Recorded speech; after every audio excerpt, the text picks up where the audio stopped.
Ujasiri ni nini? Ujasiri wa kiroho ni nini? Ujasiri huo ni hali ya uthabiti wa moyo katika kutimiza jambo lililo sahihi mbele za Mungu. Ni hali ya uthabiti wa moyo katika kutimiza jambo lililo sahihi mbele za Mungu. Uthabiti wa moyo. Moyo lazima ukubali kutimiza jambo ambalo ni sahihi mbele za Mungu. Kwa jambo lolote ambalo utalitimiza ambalo ni sahihi mbele za Mungu linategemea na ujasiri ulio nao. Bwana Yesu asifiwe sana. Yesu wetu asifiwe sana, watu wa Mungu. Tutakwenda kusoma kitabu cha Timotheo wa pili sura ya kwanza na mstari wa 7. Timotheo wa pili sura ya kwanza, Timotheo wa pili sura ya kwanza na mstari wa 7. Maana Mungu hakutupa roho ya woga. Maana Mungu hakutupa roho ya woga. Hilo ni moja. Bali ya nguvu na ya upendo na ya moyo wa kiasi. Mungu hakutupa roho ya woga. Hicho ni cha kwanza. Jambo la kuzingatia, kwa sababu Mungu hakutupa ile roho ya woga.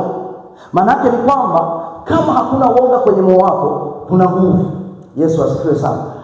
Bali alitupa roho yenye nguvu, lakini na upendo kiasi. Kwa roho yoyote ile iliyojaa nguvu, roho yoyote ile iliyojaa nguvu inafanya maamuzi sahihi. Roho yote iliyojaa ujasiri huwa siku zote lazima ifanye maamuzi sahihi. Tunapoongelea kwamba Mungu mwenyewe hakutupa roho ya woga, bali ya nguvu na ya upendo na moyo wa kiasi. Kwa unapotazama hili andiko, maana unaona kabisa kanuni ya Mungu aliyoifanya, au moja ya kitu ambacho Mungu alikifanya katika maisha yetu. Kwanza alituumbia roho ambayo haina woga, lakini pia sio woga tu, akaongeza kwamba kwa sababu hatuna roho ya woga, maana tuna roho nyingine iliyojaa nguvu. Na kwa sababu hiyo, kama kuna roho iliyojaa nguvu, basi pia ameongezea kuna upendo, lakini si upendo kiasi. Yesu asifiwe sana. Kwa unapoongelea upendo, hata maandiko yamesema kila kitu kwa nini? Kwa kiasi. Kwa tunapoongelea hii pointi ya nguvu, tunapoongelea pointi ya nguvu, roho yenye nguvu, maana yake imejaa ujasiri, imejaa maamuzi yaliyo sahihi, lakini si tu maamuzi, imejaa hali ya umiliki wa kitu fulani. Bwana Yesu asifiwe sana. Unapoweka ujasiri katika jambo lolote, maana yake moja kwa moja kuna kitu ambacho unakitarajia kukimiliki. Yesu asifiwe sana. Ndugu zangu, nipende kuatia moyo watu wa Mungu. Kama moyo wako unaoga woga, hapana, usio wakati wa moyo kuwa na woga. Sasa maandiko yamekupa kwamba wewe haujaumbwa na woga, lakini wewe umeumbwa na ujasiri, lakini huo ujasiri ndio huo utakao kusaidia wewe kuzipokea hizo nguvu, kuzimiliki hizo nguvu. Hizo nguvu za Mungu, hizo nguvu za ufalme wa Mungu hauwezi ukazimiliki kama hautakuwa na moyo wa ujasiri. Bwana asifiwe sana. Kwa hiyo umiliki wako wa nguvu za ufalme wa Mungu unategemea na moyo ulionao ndani yako.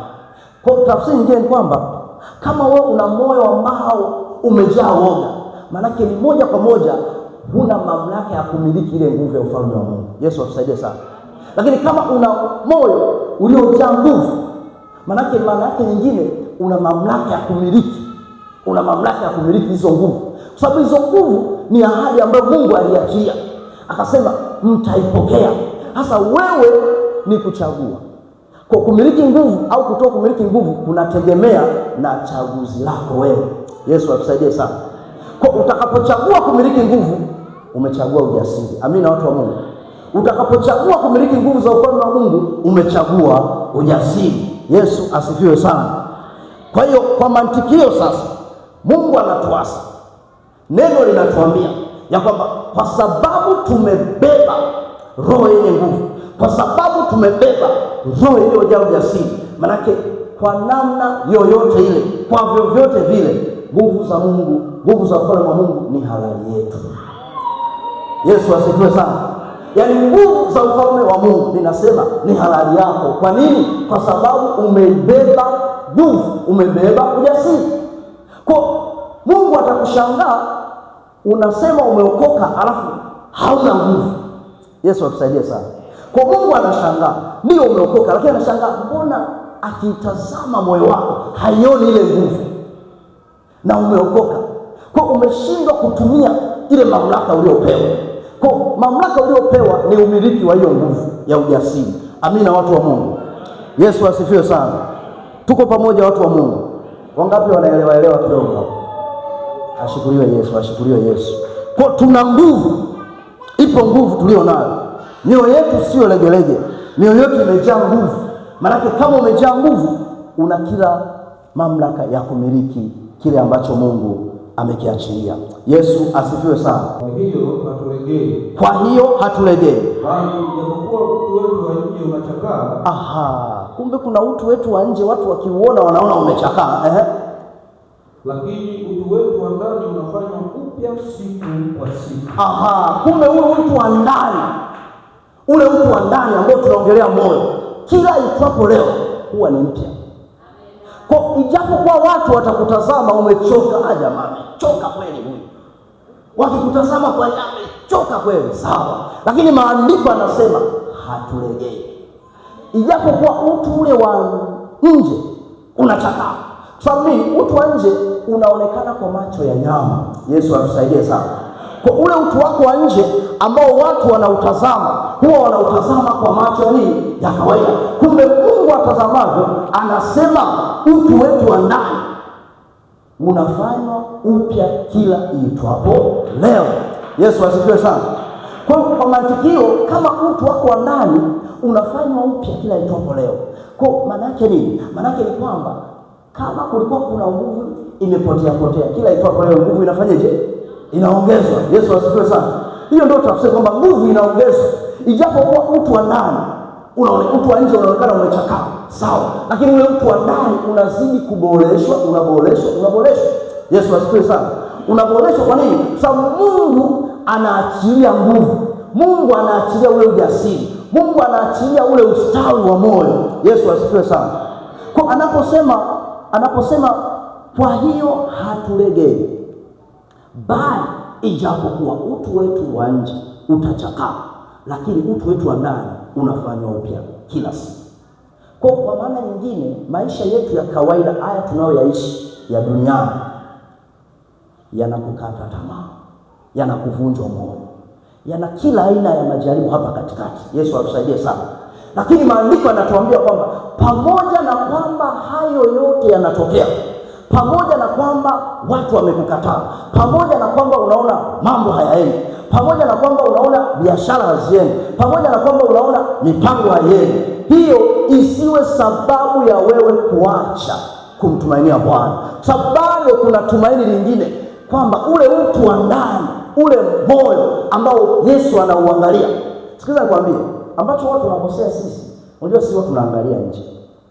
Yesu atusaidie sana. Mungu anachokifanya huwa anaangalia ndani.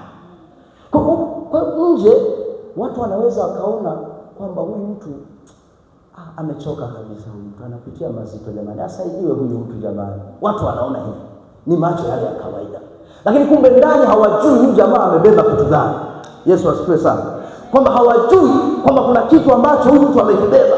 Kumbe ana maombi ambayo anaomba, hayo maombi yanamsaidia, au kumbe kuna program alionao na Mungu. Hiyo program inamsaidia kuhuisha ule mtu wa ndani. Kule kulegea kwa nje hakui sababu ya yeye kuacha kuimarika kwa ndani. Yesu asifiwe sana. Kwamba kule kulegea kwa nje kusiwe sababu, na hakutakuwa sababu ya kukufanya wewe ulegee utu wako wa ndani. Kwa kama ulikuwa una speed ya kumtafuta Mungu, endelea kumtafuta Mungu. Kwa sababu bado kulegea kwako kwa nje au kuumizwa kwako au kupitia chochote kile kusikufanya wewe uache.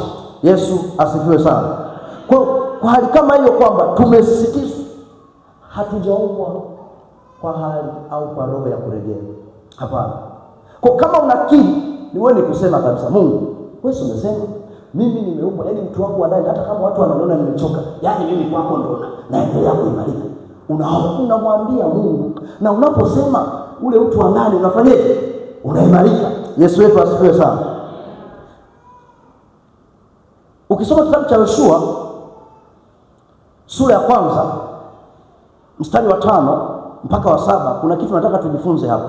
Kitabu cha Yoshua sura ya 1 mstari wa 5 mpaka wa 7, alafu hapo tutaruka tutasoma mstari wa 9.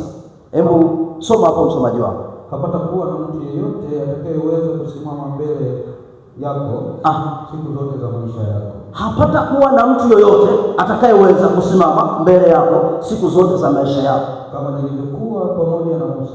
nilivyokuwa pamoja na Musa, ndivyo nitakavyokuwa pamoja na wewe. Sitakupungukia wala sitakuacha. Usikilize hapo. Wala uwe hodari na moyo wa ushujaa. Maana ni wewe utakayewarithisha watu hawa nchi hii niliyowapia baba zao. Simama hapa. Ndugu zangu, ukisoma kitabu cha Yoshua unakutana na habari za wana wa Israeli hapo juu. Wana wa Israeli ambao baada ya kufa kwake Musa, ambaye Musa alikuwa ndo mteule aliyekuwa ameteuliwa kuongoza wana wa Israeli. Biblia inasema Musa anakufa. Anapokufa Musa, Mungu anamchagua Yoshua. Kwa nini anamchagua Yoshua? Alimtazama moyo wake. Kuna ujasiri ulikuwa ndani ya moyo wa nani? Wa Yoshua. Sasa maandiko yanasemaje? Maandiko yanasema uwe hodari. Kwa nini Mungu anamwambia Yoshua uwe hodari? Maana anajua kwanza Yoshua kuna moyo wa ujasiri ulio ndani yake.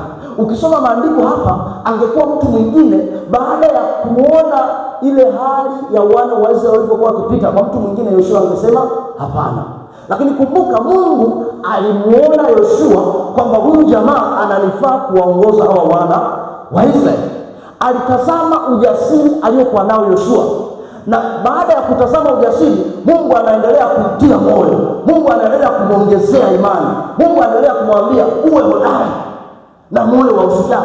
Kwa sababu usipokuwa hivyo, hao watu hutawafikisha, hao watu hutawaongoza katika muda ambao mimi nimekusudia wewe waongoze. Yesu atusaidie sana. Kwa Mungu wakati mwingine anaweza akawa amekupa mission fulani, amekupa kundi fulani, anakusisitiza uwe hodari. Bwana asifiwe sana. Katika huduma yako Mungu anakusisitiza uwe hodari na moyo wa ushujaa. Kama mtu mwingine Yoshua angekataa, lakini hapana, Mungu alimuona. Yesu asifiwe sana. Yesu wetu asifiwe sana. Kwa sababu ukisoma hapa kwamba na mstari wa 5, hapata kuwa na mtu yeyote hapata kuwa na mtu yeyote atakayeweza kusimama mbele yako siku zote za maisha yako. Sasa ni kitu cha namna gani ambacho Mungu anaongea na Yoshua? Anasema hapata kuwa na kitu chochote. Maana yake hakutakuwa na kitu ambacho kitakushinda. Kwa namna nyingine, hakutakuwa na jambo lolote litakalo kuzuia. Yesu asifiwe sana. Kwa sababu tayari kuna moyo wa ushujaa ulio ndani yako. Moyo wa ujasiri huo unakusaidia wewe kutoziwiliwa na jambo lolote. Mungu atusaidie sana. Yesu atusaidie sana. Kwa hiyo unaweza ukawa unaona kuna kitu kigumu hapo mbele, unaona kuna kitu kigumu, lakini bado kuna ahadi. Na ukisoma maandiko, Yoshua huyu mbeleni alikutana na ukuta wa Yeriko. Ile ilikuwa ni kitu kigumu, lakini akakumbuka kwamba kama Mungu aliniambia hapata kuwa na kitu kigumu mbele yako.